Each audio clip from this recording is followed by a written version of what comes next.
আজকে আপনাদের নিয়ে যাব রাজস্থানের জয়পুরের সবচেয়ে বিখ্যাত ট্যুরিস্ট ডেস্টিনেশন আম্বার ফোর্ট দেখাতে। আম্বার ফোর্ট থেকে তারপর রওনা দেব যোধপুরের উদ্দেশ্যে। আম্বার ফোর্ট ঠিক কতটা মনোমুগ্ধকর এবং জয়পুর থেকে যোধপুর যাওয়ার রাস্তা কেমন, টোল ট্যাক্স কত এবং আরও আনুষঙ্গিক বিষয় থাকবে আপনাদের জন্য এই ভিডিওতে। নমস্কার সবাইকে, তাহলে আজকের গল্প শুরু করা যাক। সকাল সকাল ঘুম ভেঙে গেল জয়পুরে। সুপ্রভাত সবাইকে, জয়বাবু ট্রাভেলিং চ্যানেলে এই রাজস্থান সিরিজের আজ 3 নম্বর ব্লগ। এখান থেকে আমরা আজকে বেরিয়ে যাচ্ছি যোধপুরের উদ্দেশ্যে। এখান থেকে যোধপুর যেতে 7 ঘন্টা লাগবে। আমরা সকালবেলায় 8টা নাগাদ বেরিয়ে পড়লাম আমাদের জয়পুরের হোটেল থেকে। এখান থেকে প্রথম যাব আম্বার ফোর্ট। আম্বার ফোর্টের দূরত্ব আমাদের এই হোটেল থেকে 12 কিলোমিটার, সময় লাগে এই 25 মিনিট মতো।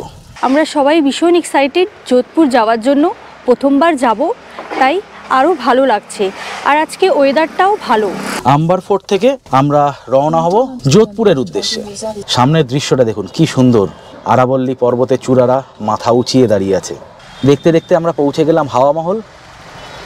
এই যে বাঁদিকে দেখতে পাচ্ছেন হাওয়া মহল, এই হাওয়া মহল এখন খোলেনি, এটা খোলার টাইম খুব সম্ভবত সকাল 10টা। তাতেই লোকজন চলে এসছে, দাঁড়িয়ে পড়েছে। গাড়িতে বসেই হাওয়া মহলকে দেখে আমরা এখান থেকে সোজা চলে যাব আম্বার প্যালেস বা আম্বার ফোর্ট দেখতে। জয়পুর শহর থেকে আম্বার ফোর্টের দূরত্ব 12 কিলোমিটার। যেতে সময় লাগে 30 মিনিট থেকে 45 মিনিট। তবে রাস্তার দৃশ্য কিন্তু সত্যিই নয়নাভিরাম। ছোট করে দেখে নিন রাস্তার কিছু মুহূর্ত, কিছু দৃশ্য।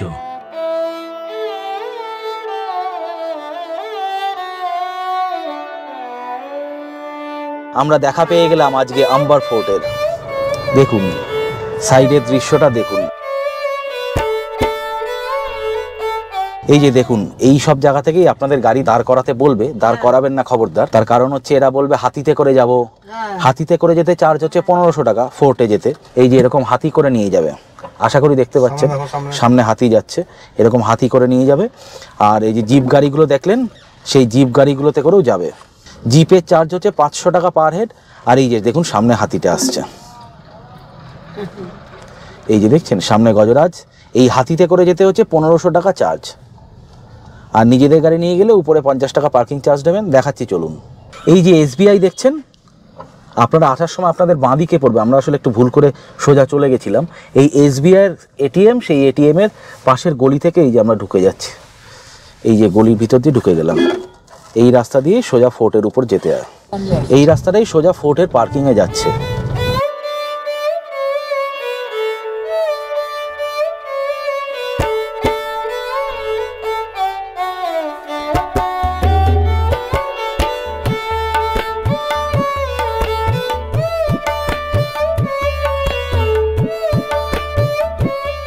এই সামনে থেকে উঠে আসলাম, উঠে এসে এইটা হচ্ছে গাড়ি পার্কিং। অনেক গাড়ি ধরে, তবে এই ফোর্টে অবশ্যই একটু সকাল সকাল আসবেন। যদি নিজেদের গাড়ি নিয়ে আসেন তাহলে অবশ্যই একটু সকাল সকাল আসবেন, তাহলে এখানে পার্কিংটা পাওয়া যায়।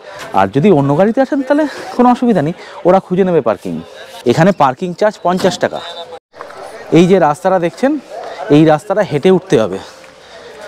এই যে সামনে গিয়ে এই উপর অবধি, ওই অবধি হেঁটে উঠতে হবে। তারপরে ওখান থেকে টিকিট কাটতে হবে, টিকিট কেটে ভিতরে ঢুকতে হবে।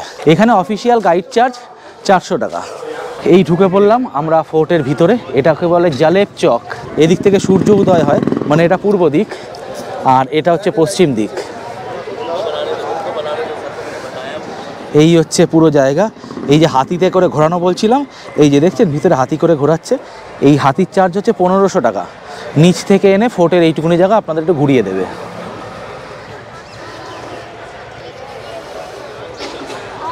এই যে টিকিট কাউন্টার। ভারতীয় ট্যুরিস্টদের জন্য এখানে এন্ট্রি টিকিট 102 টাকা এবং কম্পোজিট টিকিটের প্রাইস 422 টাকা। স্টুডেন্টদের জন্য নর্মাল টিকিট 22 টাকা এবং কম্পোজিট টিকিট 112 টাকা। আর ফরেন ট্যুরিস্টদের জন্য এন্ট্রি টিকিট 502 টাকা এবং কম্পোজিট টিকিট 1102 টাকা। আর ফরেন স্টুডেন্টদের জন্য নর্মাল টিকিট 152 টাকা এবং কম্পোজিট টিকিট 552 টাকা। এই কম্পোজিট টিকিটের মধ্যে আম্বার প্যালেস, জান্তার মান্তার, হাওয়া মহল, নাহারগড় ফোর্ট, অ্যালবার্ট হল, সিসোডিয়ার আনিকা বাগ, বিদ্যাধর কা বাগ, ইসারলাক অ্যান্ড মেট্রো আর্ট গ্যালারি এইগুলো অন্তর্ভুক্ত। এই যে নবরাত্রির 9 দিন আর শনি রবি এনারা এখানে লঙ্গর খাওয়ায়। জয় মাতা দি।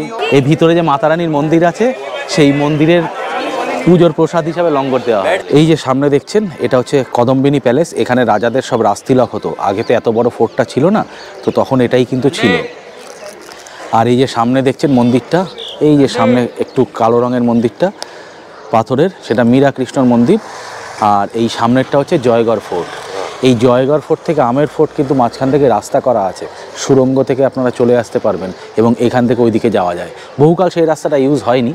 আর ভারতের দ্বিতীয় বৃহত্তম প্রাচীর এটা। প্রথমটা কোনটা জানা নেই? কুম্বেলগড় ফোর্ট। আর এটা হচ্ছে দ্বিতীয় বৃহত্তম প্রাচীর। এ হচ্ছে 12 কিলোমিটার এর রেঞ্জ। এই জায়গাগুলো থেকে আগে চিঠিপত্র পাঠানো হতো, রাজা কোনো খবর পাঠাতেন অপর প্রান্তে, এই পাঁচিলের উপর দিয়ে যাতায়াত করা হতো। আর এই যে সামনে সব বাড়িগুলো দেখছেন, এরা এখন অনেকে IAS IPS হয়ে গেছে, কিন্তু এরা সব মিনাকারি কারিগর। মিনাকারির কাজ মানে হাতের কাজ, যেগুলো বিভিন্ন রং দিয়ে ডাই দিয়ে করা হয়, এরা থাকে এখানে। জয়পুরে কিন্তু one of the prime location, one of the most visited place এই আমের ফোর্ট। জয়পুর আসলে অবশ্যই আসবেন আমের ফোর্ট, এটাকে আম্বার ফোর্টও বলা হয়। এই মায়ের মন্দির দর্শন করে আমরা এই আসলাম এই মেন ফটকে। এটাই হচ্ছে মুখ্য দ্বার।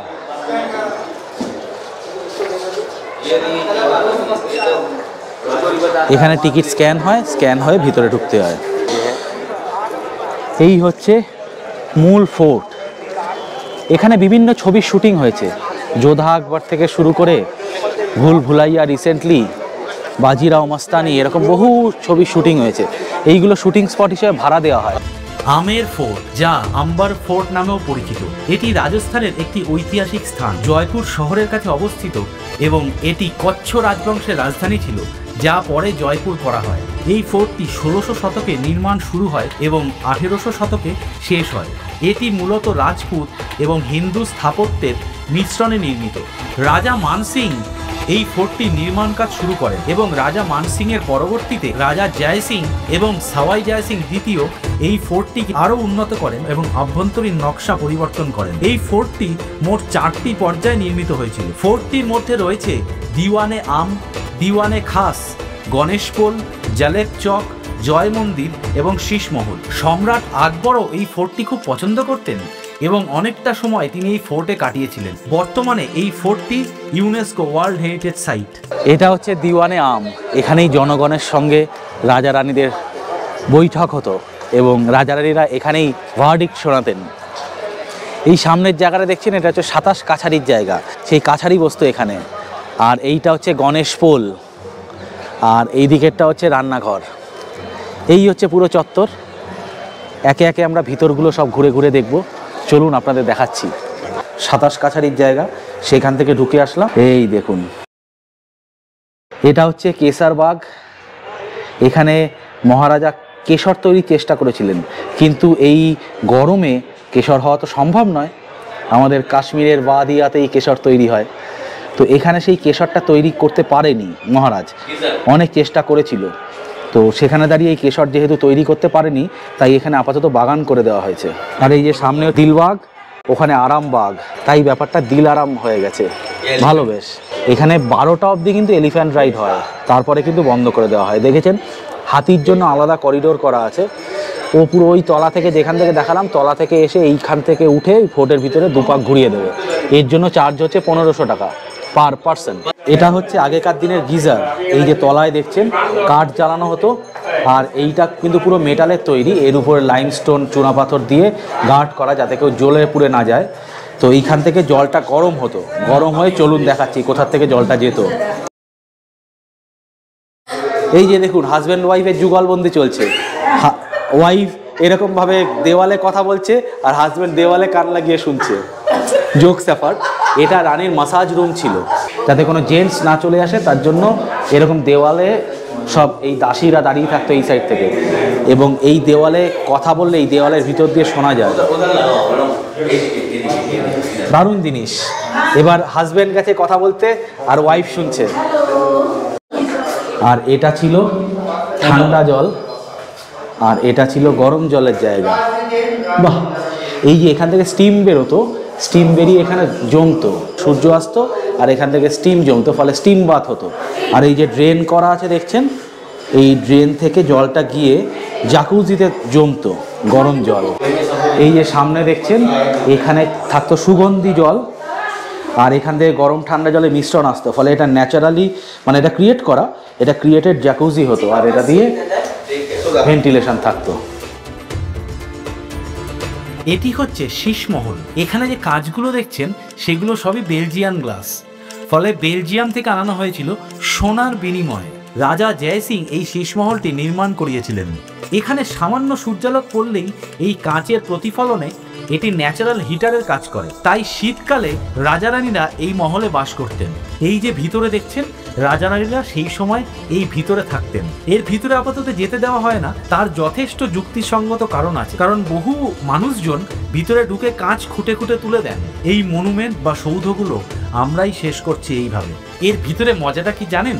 একটা মোমবাতি জ্বালালেই কাঁচের আলোতে প্রতিফলিত হয়ে সেই আলো পুরো ঝকঝক করত, ফলে দিনের বেলায় তারা দেখা যাকে বলে, এর ভিতরে সেই এফেক্টটি পাওয়া যেত। বর্তমানে তো আমরা ঘরের ছাদে অনেকে রেডিয়ামের তারা লাগাই, কিন্তু সেই সময় তো রেডিয়াম আবিষ্কার হয়নি, বা আবিষ্কার হলেও ভারতে আসেনি।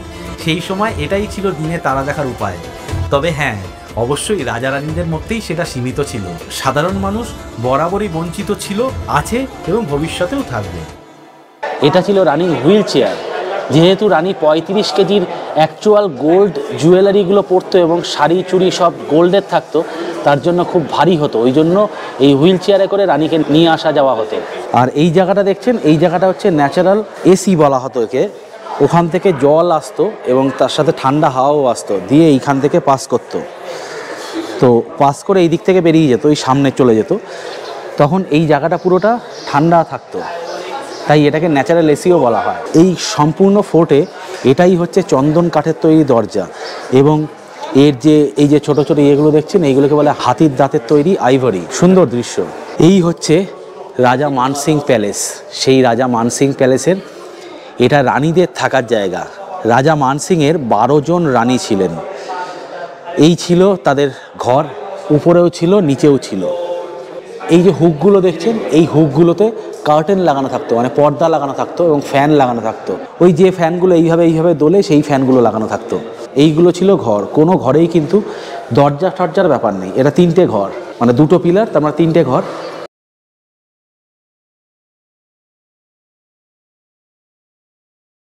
কোনো ছেলে, কোনো পুরুষ এই রানীমহলে প্রবেশাধিকার পেত না। যদি ভুলবশত ঢুকে পড়তো, সেটাই তার শেষ দিন হতো। এই রাজা রানীদের বড় অদ্ভুত ব্যাপার। এই যে সব রানীদের এক একটা করে দরজা, মানে এই অংশটা একটা রানীর, ওই অংশটা আর একটা রানীর, এই অংশটা, এইভাবে এখানে টোটাল 12 জন রানীর জায়গা ছিল। রাজা মানসিংয়ের 12 রানী, সেই 12 রানীর জায়গা ঘর ছিল।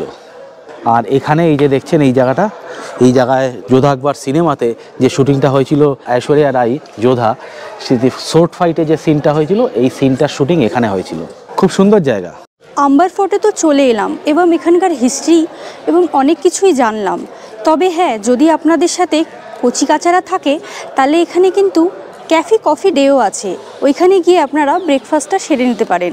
সেটাই ভাবছি, এত সুন্দর ফোর্ট অথচ সেটাকে আরও সুন্দর করার প্রচেষ্টা চলেনি, তা কি হয়? দয়া করে এইগুলো করবেন না। এইগুলো কিন্তু সৌন্দর্যতাটাকে প্রচণ্ডভাবে নষ্ট করে। हाँ कोई देख लेगा तो हाथ पैर भी टूट जाएगा। হ্যাঁ, এই বাত হে। তাই অকারণ আপনাদের নাম লিখবেন না।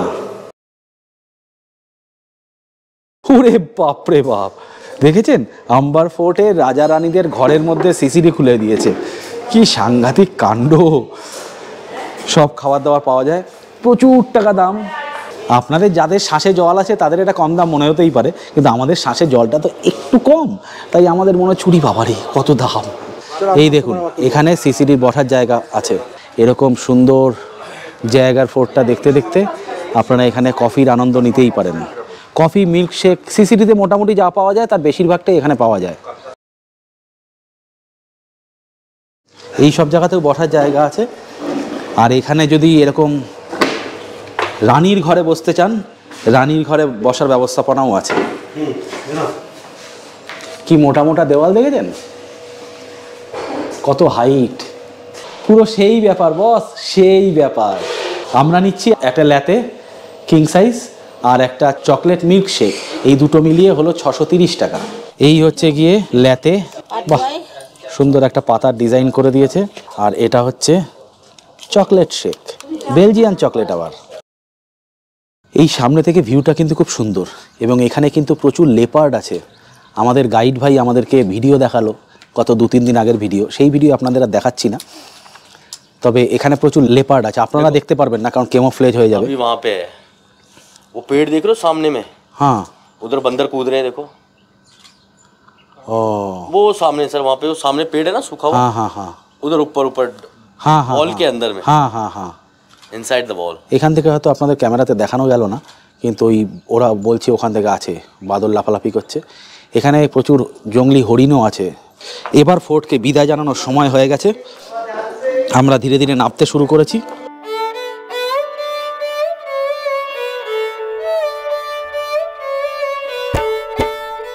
এই যে এই সুড়ঙ্গটা দেখছেন, এটাই জয়গড় ফোর্টে কানেক্ট করছে।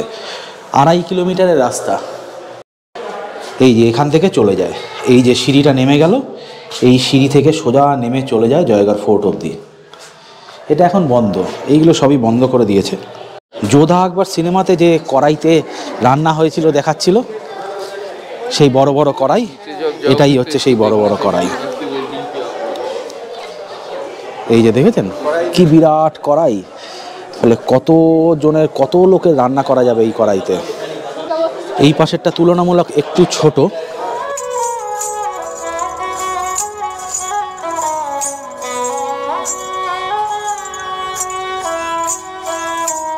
আমের ফোর্টকে বিদায় জানিয়ে এবার আমরা চলে যাব যোধপুরের পথে।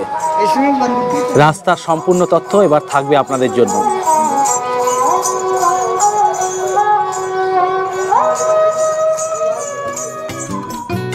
আম্বার ফোর্ট থেকে বেরিয়ে সামান্য এগোলেই পেয়ে যাবেন জলমহল। সাইডে গাড়ি পার্ক করে কিছুটা সময় উপভোগ করতেই পারেন জলমহলের দৃশ্য। তবে জয়পুরে আরও 1 বা 2 দিন থাকলে ঘুরে দেখা যায় এই জায়গাগুলো। আমাদের প্ল্যান তো যোধপুর, জয়সলমীর, বিকানির, তাই এই সিজনে এই 3টে জায়গা ঘুরিয়ে দেখাবো আপনাদের। সেই হেতু আম্বার ফোর্ট দেখে আমরা সোজা দৌড়লাম যোধপুরের উদ্দেশ্যে। এই আমরা উঠে পড়লাম হাইওয়েতে, এই রাস্তাটাই সোজা চলে যাচ্ছে যোধপুর, আবার সেই 6 ওয়ে লেন। তবে রাজস্থানের রাস্তা কিন্তু সত্যি খুব ভালো, এটা মানতেই হবে, দারুণ রাস্তা। জয়পুর থেকে যোধপুর যাওয়ার রাস্তায় এটাই আজকে প্রথম টোল আমাদের। জয়পুর থেকে যোধপুরের টোটাল রাস্তা 348 কিলোমিটার, যদি আমের ফোর্ট থেকে ক্যালকুলেট করা হয়। এইটা হচ্ছে প্রথম টোল গেট। তবে রাস্তার কন্ডিশন কিন্তু আবারও বলছি খুব ভালো। রাজস্থানের ওভারঅল রাস্তার কন্ডিশন সত্যিই খুব ভালো। ট্রেন বা বিমানে করে জয়পুর বা বিকানিরে এসে গাড়ি ভাড়া করে সম্পূর্ণ রাজস্থানটাই ঘোরা যায়। সেই ট্যুরটা অনেকটা রিল্যাক্সেশনেরও বটে। তবে নিজেদের গাড়ি নিয়ে নিজেরা চালিয়ে কলকাতা থেকে এসে রাজস্থান ঘুরে আবার কলকাতা ফিরে যাওয়ার মধ্যে একটা থ্রিল তো আছে বটেই, সঙ্গে আছে অগাধ ভালো লাগা। যারা গাড়ি প্রেমী এবং লং ড্রাইভ করতে ভালোবাসেন তারা বুঝতে পারবেন এই অনুভূতিটা। তবে এই 5300 কিলোমিটারের সম্পূর্ণ ট্রিপ করতে বেশ এনার্জি এবং প্ল্যানিং লাগে কিন্তু। তাই যদি কেউ নতুন গাড়ি চালাচ্ছেন এরকম হন, তাহলে এত লম্বা রোড ট্রিপ শুরুতেই করবেন না, তাতে সমূহ বিপদ। শুরুতে ছোটোখাটো মানে 200 থেকে 500 কিলোমিটার রেঞ্জের মধ্যে রোড ট্রিপ করুন, কম করে 5 থেকে 6টা, তারপর রেঞ্জটা আরেকটু বাড়ান। এইভাবে এগোনোই ভালো বলে আমাদের মনে হয়। 100 কিলোমিটার চলে আসলাম আমরা। এই মুহূর্তে সময় 1টা 15। আমের ফোর্ট থেকে 11টার সময় যাত্রা শুরু করেছিলাম, আপনারা দেখেছেন। এখন বাজে 1টা 15, তার মানে 2 ঘন্টা 15 মিনিটে আমরা আসলাম 100 কিলোমিটার। তার কারণ তো জানেনই, জয়পুরে প্রচণ্ড জ্যাম হয়। আর জয়পুরের রাস্তাটা মানে জয়পুরের ভিতর থেকে প্রায় 20-30 কিলোমিটার। ওই 20-30 কিলোমিটার আসতেই 1 ঘন্টা, 1 ঘন্টা লেগে গেল। তবে হাইওয়ে কিন্তু সাংঘাতিক ভালো চলছে, মানে প্রচণ্ড ভালো হাইওয়ে, এক্সপ্রেসওয়ের সাথে কম্প্যারিজন করা যায়। দেখুন হাইওয়েটা এরকমই চলে আসছে কনস্ট্যান্ট, পুরো 6 ওয়ে লেন, মাঝখানে গ্রিন লাইট ব্যারিয়ার আছে, ডিভাইডার তো আছেই। শুধু এই রাস্তায় সমস্যা একটাই, এই বড় বড় ট্রাকগুলোর সংখ্যা অনেকটা বেশি, ফলে মাঝে মাঝে গতিটা একটু কমিয়ে আনতে হয়। বাইফার্কেশন মানে ডান সাইড বাঁ সাইড ওভারটেক করতে হয়। এটা ছাড়া বাকি কিন্তু রাস্তার কোনো সমস্যা নেই। এখনও আমাদের যেতে হবে প্রায় 246 কিলোমিটার। সময় লাগার কথা 3.5 ঘন্টা থেকে 4 ঘন্টা।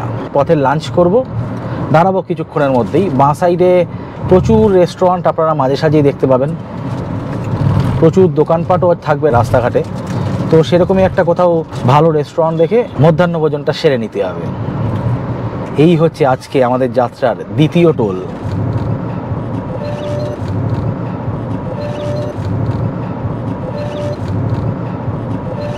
যেতে যেতেই আমরা পেয়ে গেলাম হোটেল রয়্যাল আমার। দাঁড়িয়ে পড়লাম। এখানে আবার চার্জিং পয়েন্টও আছে ইলেকট্রিক গাড়ির। বাহ, বেশ ভালো ওয়ার্কিং, যা দেখতে পাচ্ছি ফাস্ট চার্জার। আমাদের এখান থেকে বাকি আর 240 কিলোমিটার। এরকম আর একটা ডিসি ফাস্ট চার্জারও এর পাশেই আছে। তার মানে এটা ইলেকট্রিক গাড়ি চার্জিং করার একটা হাব বলতে পারেন। তার মানে এখানেও বেশ কিছু ইলেকট্রিক গাড়ি চলে এই রুটে। আজকে লাঞ্চে নিয়ে নিলাম সেই সেম খাবার, মিক্স ভেজ, সাথে এটা হচ্ছে কড়াই পনির, আবার এরকম বালতিতে ডাল, এক বাটি দই, আমার আর মায়ের জন্য তন্দুরি রুটি, বাবা চৈতালির জন্য ভাত আসছে। এই আজকের খাবার। লাঞ্চ কমপ্লিট করে আমরা 2:25-এ আবার রওনা দিলাম। আমাদের এখনও যেতে হবে 240 কিলোমিটার। সময় লাগার কথা এই 3.5 ঘন্টা মতো। তার মানে প্রায় 6টা বেজে যাওয়ার কথা, লেট হয়ে গেলাম 1 ঘন্টা। রাজস্থান রোড ট্রিপে নিজেরা গাড়ি নিয়ে আসলে খরচা অনেকটাই বাঁচানো যায়। যদি গাড়িতে কম করে 4 জন ট্রাভেলার থাকেন তাহলে। 4 জনের বেশি হলে এসইউভি বা এমইউভি গাড়ি থাকা বাঞ্ছনীয়। সেক্ষেত্রে 6 জন একসঙ্গে ট্রাভেল করতে পারেন, তাতে খরচ আরও কমে যায়। কারণ এখন রাজস্থানে পার ডে হিসাবে গাড়ি ভাড়া করলে এসইউভি বা এমইউভি পার ডে 6,000 টাকা নেবেই খুব কম করে। যোধপুর, জয়সালমীর এবং বিকানির এই জায়গা 3টে ঘুরতে 6 দিন সময় লাগে মিনিমাম। টোল এবং ড্রাইভারের থাকা খাওয়া তার খরচ আলাদা, সেটা ধরলে অ্যাভারেজ আরও 1000 টাকা পার ডে লাগবে খুব কম করে। তার মানে সর্বমোট 42,000 টাকা প্লাস 1000 টাকা টোল, মানে 43,000 টাকা লাগবে শুধুমাত্র গাড়ি ভাড়া বাবদ। তার উপর 2AC ট্রেনের আপ অ্যান্ড ডাউন ভাড়া ধরলে সেই খরচ 4 জনের জন্য পৌঁছে যাবে 24,000 টাকার কিছু বেশি। তার মানে কলকাতা থেকে রাজস্থান ট্রেনে করে পৌঁছে গাড়ি ভাড়া করে ঘুরে আবার ট্রেনে করে কলকাতা ফিরে আসতে 4 জনের খরচ হবে 67,000 টাকা কম করে। তার উপর ভাড়ার গাড়িতে কিন্তু এক্সটেন্সিভ ট্যুর করা যায় না, অনেক লিমিটেশন থাকে। সেক্ষেত্রে ড্রাইভার সাহেবের মর্জির উপর চলতে হয় কিছুটা। আর নিজেদের গাড়ি নিয়ে গিয়ে আমাদের 4 জনের খরচ হয়েছে গাড়ির পেট্রোল বাবদ 36,500 টাকা, টোল বাবদ 6,500 টাকা। তার মানে সর্বমোট 43,000 টাকা। মানে আমাদের সেভ হলো স্ট্রেট ওয়েতে 24,000 টাকা। তবে গাড়ি নিয়ে যাওয়া মানে শুধু নিজেদের পকেট বাঁচানো তা কিন্তু নয়। নিজেদের গাড়ি নিয়ে গেলে অনেক হেডেকও থাকে। কোথাও যদি গাড়ি খারাপ হয়ে যায়, কোথাও যদি টায়ার পাংচার হয়ে যায়, সেই হেডেকগুলো থাকে। তবে আমরা সব কিছুর সাথেই ট্যান্ড বস, তাই যারা গাড়ি ভালোবাসেন তারা এই সব কিছুর ঊর্ধ্বে উঠেই গাড়ি নিয়ে বেরোন। আর গাড়ি খারাপের কথা, আমাদের মাত্র 10 বছরের এই ট্রাভেলিং এক্সপিরিয়েন্সে আমরা বলতে পারি আমাদের গাড়ি একবারই খারাপ হয়েছিল, তাও দুর্ঘটনার কবলে পড়ে। সেখান থেকেও আমরা বেরিয়ে এসেছিলাম মাত্র 1 দিনের মধ্যেই। সেই ভিডিও দেখা হয়নি? তাহলে দেখে নিতে পারেন আমাদের নেতারহাট মেন পার্ট সিরিজ, যাকে ছত্তিশগড়ের শিমলাও বলা হয়। ভিডিও প্লে লিস্টের লিঙ্ক ডেসক্রিপশন বক্সে দেওয়া রইল।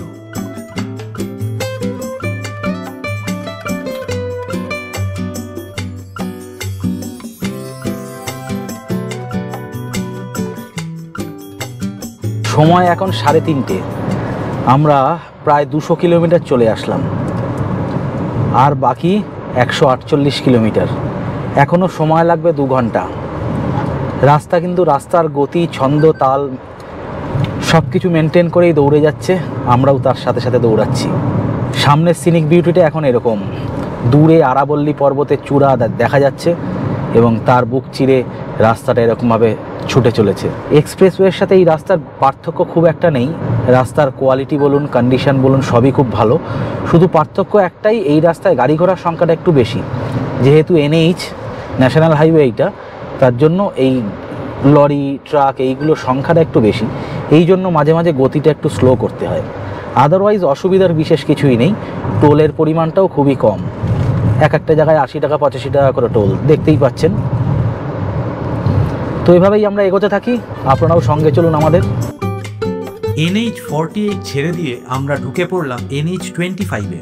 এখান থেকে আমাদের যেতে হবে আরো 144 কিলোমিটার। গুগল মাতা সময় দেখাচ্ছে মাত্র 2 ঘন্টা। দেখতে দেখতে সময় হয়ে গেল দুপুর 3:45। NH48 ছিল 6 ওয়ে লেন, তবে এই NH25 হয়ে গেল 4 ওয়ে লেন। তবে প্রপার ডিভাইডার আছে এবং মাঝখানে গ্রিন লাইট ব্যারিয়ার দেওয়া আছে, এবং দু সাইডের সিনিক বিউটি সত্যি অসাধারণ, মনোমুগ্ধকর। এই NH25-এ গাড়ির গতিবেগ 80 kilometre per hour. For LMV. Bus এবং ট্রাকের জন্য 60 কিলোমিটার পার আওয়ার এবং টু হুইলারের জন্য 60 কিলোমিটার পার আওয়ার। পাহাড়গুলো এমনভাবে দাঁড়িয়ে আছে, দেখে মনে হচ্ছে না কি গাড়িটা সোজা পাহাড়ের উপর উঠে যাবে। ন্যাশনাল হাইওয়ে 25 ব্রিজের তলা থেকে ডান দিকে ঢুকে গেল এবং এই রাস্তা দিয়ে আমরা 122 কিলোমিটার যাওয়ার পরে পেয়ে যাব আমাদের আজকের গন্তব্য যোধপুর। রাস্তার এই অংশটা কিন্তু পুরোটাই কংক্রিটের তৈরি।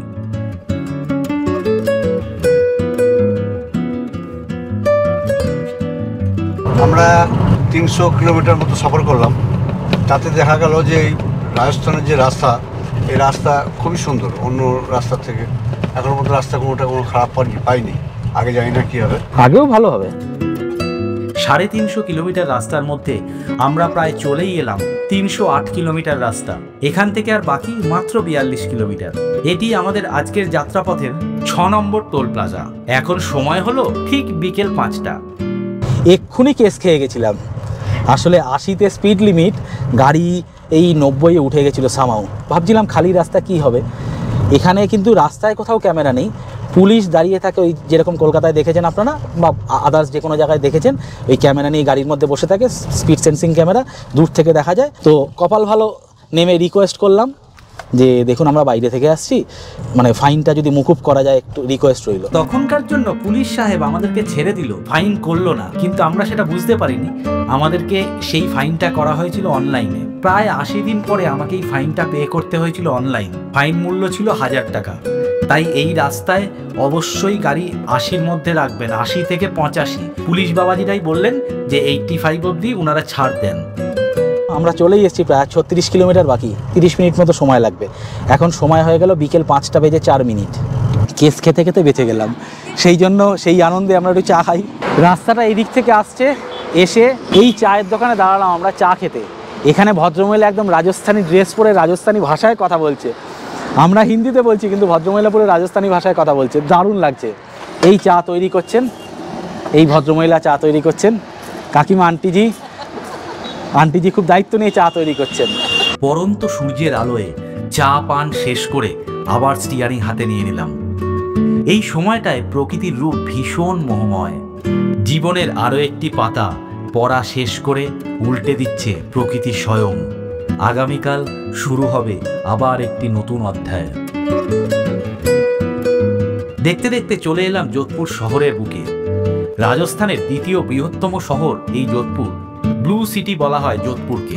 এই NH25 ছেড়ে ঢুকে পড়লাম শহরের বুকে NH62-তে।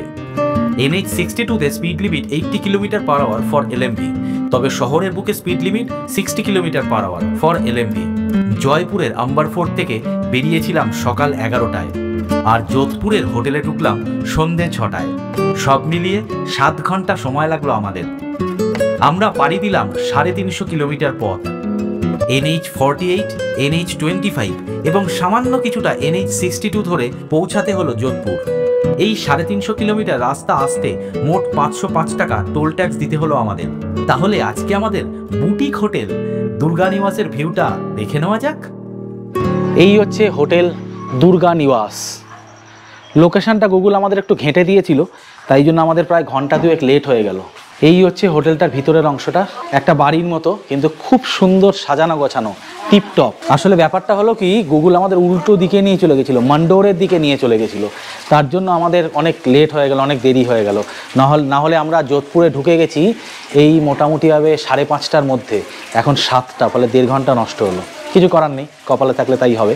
তো ইনাদের হোটেলটা দেখুন, খুব সুন্দর হোটেল। আমি এটা booking.com থেকে বুক করেছিলাম, তবে আমি ইনাদের নাম্বার দিয়ে দেবো। এই নাম্বারে আপনারা ডিরেক্ট ফোন করতে পারবেন, সেক্ষেত্রে অনেকটা ডিসকাউন্ট হয়ে যাবে। কারণ জানেন booking.com থেকে যথারীতি করলে ওদের কমিশন তো কাটেই। যাই হোক, এই সামনের এটা এন্ট্রি, এখান থেকে আমরা ঢুকলাম। সামনে গাড়ি পার্কিংয়ের ব্যবস্থা আছে, যদি কেউ গাড়ি নিয়ে আসেন এখানে গাড়ি পার্কিংয়ের ব্যবস্থা আছে, চিন্তা নেই। এইখানে ঢোকার পরে এই হচ্ছে সম্পূর্ণ বসার জায়গা একটা। এখানে এরকম ডিজাইন কিছু করা আছে, গাছপালা আছে, একটা ঝর্ণা আছে। আর এই হচ্ছে হোটেলটা, এখানে বসে খাওয়া দাওয়া করা যায়, ডাইনিং। উঠোন আমরা যেটাকে বলি, এইখানেও সেরকম উঠোন আছে। সকালের ভিডিও একটা দিচ্ছি, দেখে নিতে পারেন। রাত্রিবেলা তো, রাত্রিবেলা আলো আধারিটা বুঝতে পারলেন। এবার সকালের ভিডিওটাও দিচ্ছি, সেটাও দেখে নিন। তার আগে চলুন একটু রুমটা ঘুরে আসি, এল্ডারলি মানুষজন আসলে নিচের রুমগুলো রেকমেন্ড করব আমরা, কারণ দেখতেই পাচ্ছেন উপরে ওঠার সিঁড়িটা বেশ খাড়াই, তাই উঠতে নামতে একটু কষ্টই হবে। তবে উপরের রুমগুলো বিরাট সাইজের। এই হচ্ছে এনাদের একটা জায়গা আছে, এখানে আপনারা একটু রিল্যাক্স করতে পারেন। সাথেই জানলা খুললে এখানে কিছু ভিউ টিউ নেই, এখানে বসে রিল্যাক্স করতে পারেন। একটা ডবল বেড, একটা সোফা, বসে খাওয়ার জন্য পিড়িও দেওয়া আছে, এরকম দুটো জায়গা আছে সুন্দর। ওখানে কাবার্ড, ফ্যান আছে। এই হচ্ছে পুরনো দিনের এসি, মানে এনারা পুরো ওল্ড কালচারটাকে ধরে রেখেছেন, ওল্ড ফ্যাশন এবং সেই রাজস্থানী কালচারটাকে সুন্দর ধরে রেখেছে। এই জন্যই আমার এই হোটেলটা ভালো লেগেছিল। আর এখানে বাথরুমটাও বেশ ভালো, ওয়েস্টার্ন টয়লেট, গিজারও আছে, বেসিনও আছে, টাওয়েল সবই দেওয়া আছে। বেসিক অ্যামিনিটিস যেটুকুনি দরকার সেটুকুনি সবই দেওয়া আছে। এখানে একটা আয়না, আর এখানে এনাদের কিছু রাজস্থানী এই কালচারটাকে মেনটেন করার জন্য এরকম কিছু প্রপস। এই হচ্ছে মোটামুটি। লাইটের ঝাড়গুলো দেখুন কি সুন্দর, লাইট সব জ্বলতা হয়। এই দেখুন লাইটগুলো জ্বলছে, খুব সুন্দর লাগছে। আর এই রুমটার নাম হচ্ছে কি রাজপুত। এখানে দেখতেই পাচ্ছেন রুমটা একটু ছোট, ডবল বেড আছে, এসি, ফ্যান, লাইট সবই আছে। এখানে একটা বসে খাওয়ার দাওয়ার জায়গা, আর এটা এনাদের ওয়াশরুম। এখানে ওয়েস্টার্ন টয়লেট, বেসিন সবই আছে, গিজার টিজার সবই আছে। তবে এই রুমটা ছোট, আমাদের এই রুমটা না, আমাদের ওরকমই দুটো রুম, আগের রুমটার মধ্যেই দুটো রুম বুক করা। এই হচ্ছে আর একটা রুম, এই রুমটাও আগের রুমের মতোই, বেশ বড় সাইজ, সোফা টোফা আছে, কাউচ টাউচ দেওয়া আছে, সুন্দর রাজস্থানী হ্যান্ডক্রাফটের এটা একটা ওয়াল হ্যাঙ্গিং দেওয়া আছে, সাথে এসি, লাইটিংগুলোও সুন্দর। এখানে কিছু ভিনটেজ কারের ছবি, একটা চেয়ার টেবিল। এটা হচ্ছে washroom, western toilet, basin, geyser, basic amenities সবই আছে। এই ওয়াশরুমটা তুলনামূলক একটু ছোট, তবে রুমটা ভালো, খারাপ না। ওই সাইড থেকে ব্যালকনি ভিউ। এদের সিঁড়িগুলো একটু খাড়া, তাই এই বয়স্ক মানুষদের একটু অসুবিধা হতে পারে। ইয়াং যারা আছে তাদের জন্য খুব ভালো লাগবে হোটেলটা, বয়স্ক মানুষদেরও ভালো লাগবে, সেক্ষেত্রে নিচের রুমগুলো নিতে পারেন আপনারা। আমাদের এই রুমগুলোর ভাড়া পড়েছিল 2428 টাকা জিএসটি সমেত, যেহেতু আমরা booking.com থেকে বুক করেছিলাম। তবে আপনারা যদি নিজেরা আসেন তাহলে 2000 টাকার মধ্যে এই রুমগুলো আরামসে পেয়ে যাবেন। এই হলো আমাদের সকালবেলায় হোটেলের দৃশ্য। হোটেলটা খুবই সুন্দর সত্যি, মানে যদি আপনারা এখানে আসেন যোধপুরে, এরকম হোটেল পেলে আপনাদের খুবই ভালো লাগবে। এটা এক ধরনের বুটিক হোটেল, আর এত সাজানো গোছানো চারিদিকে যে চোখ সত্যি ফেরানো যাচ্ছে না। এখন আমরা বেরিয়ে পড়েছি ক্লক টাওয়ারে যাব, ওখানে ভালো মার্কেট আছে এবং ভালো হোটেল আছে, খাবার দাবার রেস্টুরেন্ট আছে। তো হোটেল থেকে বেরিয়ে সোজা হাঁটতে হাঁটতে চলে আসলাম মেন রাস্তায় এসে অটো পেয়ে গেলাম। অটো ক্লক টাওয়ার অবধি যেতে 80 টাকা, খুব বার্গেনিং হয়, সাংঘাতিক বার্গেনিং করে নেবেন। আমাদের হোটেল থেকে 3 কিলোমিটার দূরে চলে আসলাম এই ক্লক টাওয়ারে। ক্লক টাওয়ারের এখানেই এই পুরোটাই মার্কেট। এখানে পাঁপড় আর বড়ি বলে, এরা মানে বড়িগুলো একটু বড় সাইজের বড়ি, সেগুলোকে বড়ি বলে, এইগুলো খুব বিখ্যাত। চলুন একটু মার্কেটটা এক্সপ্লোর করা যাক।